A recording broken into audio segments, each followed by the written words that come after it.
Dios le bendiga. Continuamos con esta quinta lección. Estamos en los hábitos del buscador. Y en esta parte estamos ya en lo que tiene que lo que tiene que ser con el dar. El dar que es importante. Y habíamos empezado entonces la sección de lo que es el diezmo. Vamos a mirar en esta nueva sección, en este nuevo video, lo que tiene que ver con la parte histórica del diezmo. Lo que es el antes, el durante y el después de la ley. Porque muchos alegan que la ley es a la ley es que corresponde el diezmo solamente y que no ahora.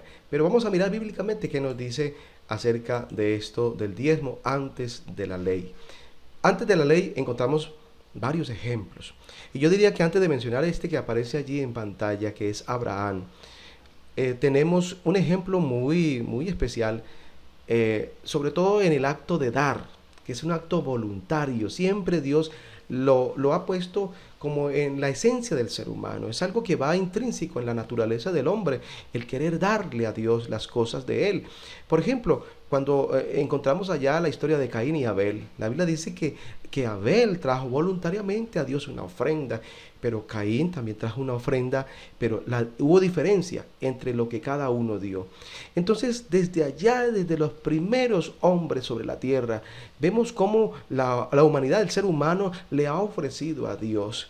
Y entonces, es algo que va dentro del ser, dentro de nosotros como seres humanos, darle a Dios. Entonces, cuando ya miramos, por ejemplo, la parte histórica, miramos el ejemplo de Abraham, que es digamos, el contexto donde vemos por primera vez que se habla del diezmo. Dice la Biblia que Abraham le dio el diezmo de todo al sacerdote Melquisedec. Esta es una figura, es un personaje que aparece allí que puede ser considerada una teofanía de Dios. Quiere decir que es Dios mismo quien le aparece a Abraham, y Abraham dice en Génesis 14 que le da el diezmo de todo. Queriendo decir con esto que al parecer Abraham ya traía esa costumbre, ya lo había hecho, y que para él no era nada extraño ahora darle el diezmo de aquello que había recuperado como botín de una guerra, y seguramente lo hacía en otras niveles y en otras esferas de la vida de él, en su parte económica. Por eso dice la Biblia que además era un hombre muy rico, y seguramente él ya tenía esta costumbre, solo que allí de cierta manera el escritor revela este acto que es muy importante, porque allí aparece este personaje llamado Melquisedec, que más adelante en el Nuevo Testamento, en Hebreos, se hace mucha mención acerca de él, refiriéndose precisamente a la parte ministerial, cómo ahora nosotros le damos el diezmo a Dios, y Dios es el que ha determinado cuál es el uso que se le debe dar. El diezmo también lo vemos reflejado en el ejemplo de Jacob. Jacob es nieto de Abraham. Y es allí donde dice en Génesis 28, allí que Jacob dijo: y de todo lo que me dieres, el diezmo apartaré para ti. Él seguramente ya había aprendido de parte de su abuelo, de su padre, esta buena costumbre de lo que es dar el diezmo, y por lo tanto él sabía que Dios le iba a bendecir. Y si él se comprometía, ¿qué es lo que nosotros debemos hacer? Saber que a Dios no le vamos a fallar con el diezmo. Y cuando Dios ve ese compromiso nuestro, entonces Él, claro que sí, está dispuesto a cumplir lo que a Él le corresponde, porque Él se comprometió a bendecir y abrir las ventanas de los cielos a todos aquellos que le demos a Él lo que es de Él. Además dice: indefectiblemente diezmarás todo el producto del grano que rendiere tu campo cada año, y comerás delante de Jehová tu Dios en el lugar que él te escogiere para poner allí su nombre, el diezmo de tu grano, de tu vino, de tu aceite, de las primicias de tus manadas y de tus ganados, para que aprendas a temer a Jehová tu Dios todos los días. Ahora, ellos diezmaban obviamente de lo que Dios les daba, y como era un pueblo agricultor y que tenía sus ganados, pues de eso es que ellos diezmaban. Obviamente nosotros hoy día, si estamos en el campo, pues diezmamos de la misma manera, pero si estamos en la ciudad, diezmamos de lo que Dios nos ha provisto. Y si Dios nos provee en la ciudad o en el pueblo un trabajo, una actividad laboral en la cual recibimos un sueldo, pues de eso y de todo lo demás que podamos recibir en esta instancia, en este tiempo, en este tiempo contemporáneo, entonces de eso que recibimos hoy es que diezmamos. El diezmo además dice, y si el camino fuere largo, escúchenme bien, porque algunos dicen que no, que era solamente en especie, pero aquí dice en este texto que también en la parte monetaria, si el camino fuere tan largo que no puedas llevarlo por estar lejos de ti, el lugar que Jehová tu Dios hubiera escogido para poner en él su nombre, cuando Jehová tu Dios te bendijere, entonces lo venderás. Es decir, no lo llevaba materialmente, sino en especie, sino lo llevaba en dinero. Lo venderás y guardarás el dinero en tu mano y vendrás al lugar que Jehová tu Dios escogiere y darás el dinero por todo lo que deseas, por vacas, por ovejas, por vino, por sidra o por cualquier cosa que tú deseares, y comerás allí delante de Jehová tu Dios y te alegrarás tú y tu familia. Queriendo decir que él traería entonces ese diezmo, ¿verdad? Y entonces ese diezmo en dinero estaba sustituyendo el diezmo en especie, que él estaba acostumbrado a darlo en especie. Entonces equivale a lo mismo, tanto en lo monetario como en especie. Lo importante aquí es que honremos a Dios con los bienes que Él nos da, sean bienes en especie o sean bienes económicos. Además de eso dice, y no desampararás al levita que habitare en sus poblaciones, porque no tiene parte ni heredad contigo. Al fin de cada 3 años sacarás todo el diezmo de tus productos de aquel año y lo guardarás en tus ciudades. Entonces había una reglamentación de qué era lo que se hacía, cómo se recogía el diezmo y cómo se entregaba y quién y de qué manera se distribuía. Asimismo, pues obviamente hoy día hay una manera establecida, no en el pueblo de Israel, porque ya no somos Israel, ahora somos la iglesia. ¿Sí? Somos la iglesia comprada con la sangre de Jesucristo. Y también sigue diciendo, y vendrá el levita que no tiene parte ni heredad contigo, y el extranjero y el huérfano y la viuda, y que hubiera en tus poblaciones, y comerán y serán saciados, para que Jehová tu Dios te bendiga en toda obra que tus manos hicieren. Entonces allá había una reglamentación. Y obviamente se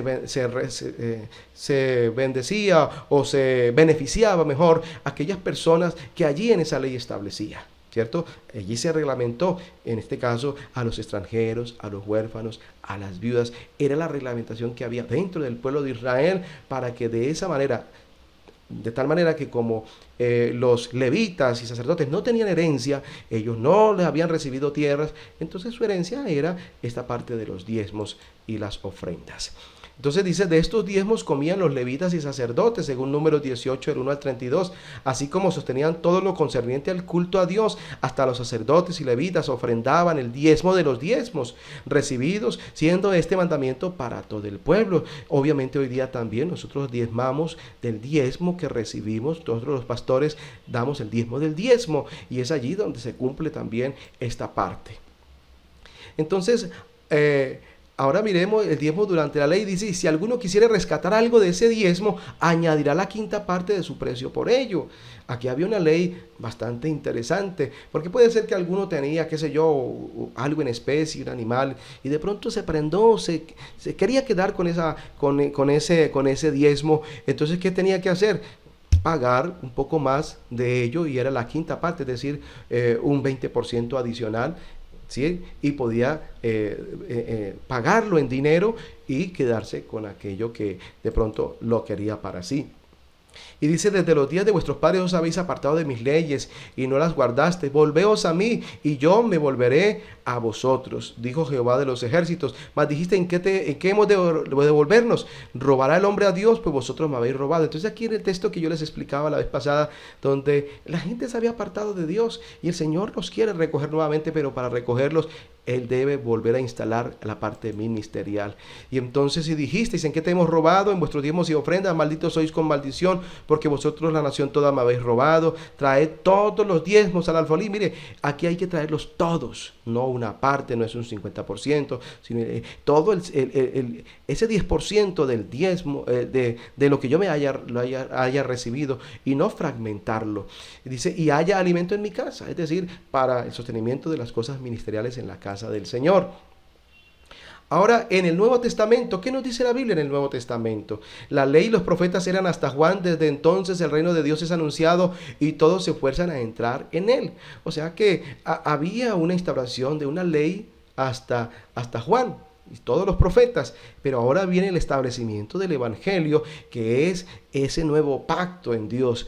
Y obviamente en este nuevo pacto hay una nueva manera de distribuir estos diezmos, y es la iglesia la que establece mediante un reglamento interno, avalado incluso por el gobierno, por las leyes colombianas, y cada iglesia en su país establece esa manera de administrar estos recursos. Entonces, de esa manera nosotros también sabemos que estos recursos se distribuyen de una manera justa y de una manera apropiada.